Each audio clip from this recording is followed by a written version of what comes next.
की सांगता येत नाही म्हणून हे सातत्याने हादरलेले असतात, घाबरलेले असतात. इकडे सांगतात की आमच्याजवळ 1 कोटी सदस्यत्व झालं आणि दुसऱ्या दिवशी लगेच दुसऱ्या पक्षातल्या माणसाला घेतात. अरे तुमचा पक्ष एवढा मजबूत आहे आणि तुम्ही एवढे सशक्त आहात, तुम्ही जर बेखौफ आहात तर दुसरे कशाला घेतात? तुमच्या पक्षातलेच तुम्ही आमदार मोठे करा. आणि जर बेखौफ आहात तर पंतप्रधानांनी येऊन पत्रकार परिषद घेतली पाहिजे. ते सर्वसामान्य माणसांना भेटले, ते पार्लमेंटमध्ये येऊन बसत नाही. जेव्हा 2014ला ते पंतप्रधान झाले तेव्हा संसदेच्या पायऱ्यांवर त्यांनी डोकं टेकवलं. आता ते संसदेमध्ये राज्यसभेमध्ये बजेटच्या अधिवेशनामध्ये 15 मिनिटं बसले आणि वक्फ बोर्डच्या तर मतदानाला पण आले नाही. त्यामुळे ते लोकांना सामोरं जाण्याकरता हे सातत्याने घाबरतात. मणिपूरला ते गेले पण मग जसे पंतप्रधान नव्हते तसंच वक्फचं ज्या वेळेला सुधारणा विधेयक पास करायचं होतं आणि त्याच्या संदर्भातल्या मतदानाच्या वेळेलाही राहुल गांधी का निघून गेले?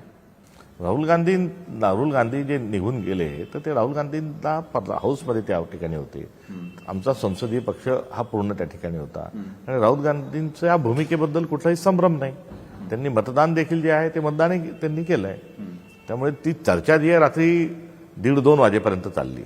त्यामुळे उठून बाहेर नॅचरल कॉलसाठी किंवा काही पाणी पिण्यासाठी गेले असतील तर त्यांनी ते उठून गेल्याची पण जो कांगावा केला जातो हा एकंदरीत त्यांच्यावर खूप मोठं बजेट खर्च केलं जातं. राहुल गांधी भाजपच्या एकंदरीत त्यांच्या संसाधनापैकी एक मोठा हिस्सा हा राहुल गांधींच्या संदर्भात अफवा पसरवण्याकरता एक सेल कक्ष त्यांनी आरोप आहे आपला.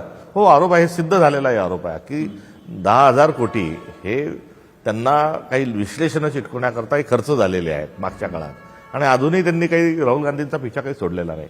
त्यामुळे राहुल गांधींना सतत कुठेही त्यांच्या भाषणाची तोडफोड करायची, त्यांच्या कृतीची तोडफोड करायची, त्यांच्या वक्तव्याची तोडफोड करायची, त्यांच्या उठण्या बसण्या चालण्याची तोडफोड करायची, हा एक घाबरल्या जाण्यातून त्यांनी केलेली ही कारवाई आहे.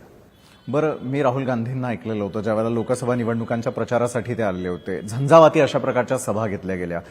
विधानसभेतही तसंच यश मिळेल असं वाटत असताना दुसरीकडे मात्र एक सगळ्यात मोठा आरोप झाला की इंडिया आघाडी तुटण्यासाठी एक सक्षम नेतृत्व म्हणून आणि मोठा भाऊ म्हणून काँग्रेसनं पुढाकार घेतला नाही आणि त्याचे हे परिणाम भोगावे लागतात. हे सत्य नाही. यात विधानसभेत आणि लोकसभेमध्ये आमचा परफॉर्मन्स हा जास्ती चांगला राहिला आणि लोकसभेच्या परफॉर्मन्सच्या वेळेस राष्ट्रीय स्तरावरून फार छान पद्धतीने त्याचं नियोजन झालं आणि सर्व देशभरातील सर्व पक्ष जे आहेत ते सामंजस्याने एका ठिकाणी बसून एक चांगलं कॅम्पेन त्या वेळेस झालं आणि जास्तीत जास्त लोकांपर्यंत आम्ही तेव्हा पोहोचता आलो.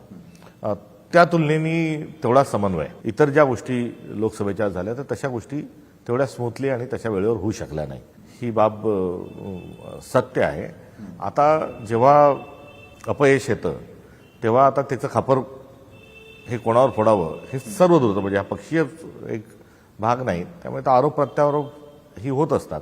मात्र कुठे ना कुठे हा समन्वयाचा एक अभाव राहिला हे मात्र मान्य. पण त्यासाठी महाराष्ट्रात प्रदेशाध्यक्ष कारणीभूत राहिले का तत्कालीन? युती आणि आघाडी ही एक राजकीय अपरिहार्यता आहे आणि जेव्हा अपरिहार्यता म्हणतो तेव्हा सगळ्यांनाच एकत्र येऊन ती तडजोडच असते. शेवटी ही एकत्र येऊन समन्वयाची सगळ्यांकडून एक अपेक्षा असते आणि सगळ्यांनी समन्वय ठेवला पाहिजे. जेव्हा निर्माण होतो तेव्हा सर्वांची जबाबदारी असतो आणि जेव्हा कमी पडतो तेव्हा ती सार्वत्रिकच जबाबदारी असते.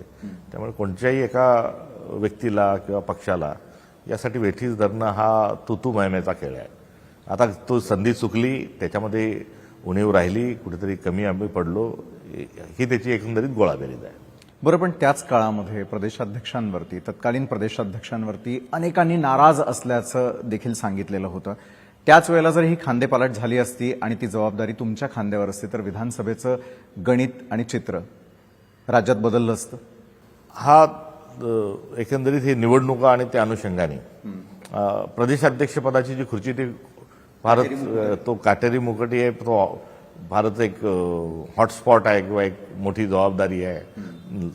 सगळ्यांचं लक्ष त्यावर असतं. त्यामुळे मला नाही वाटत की असं काही झालं असेल. आता प्रांताध्यक्ष या नात्याने काँग्रेस पक्षामध्ये प्रांताध्यक्षांचं एक आगळं वेगळं एक त्यांचं एक पूर्ण कार्यपद्धतीमध्ये एक वेगळा सहभाग असतो आणि त्या पार्श्वभूमीवर हे म्हटलं जातं. अगदी मी असतो आणि हा निकाल असता तरी त्यांच्या ठिकाणी मलाही असंच बोलल्या गेलं असतं.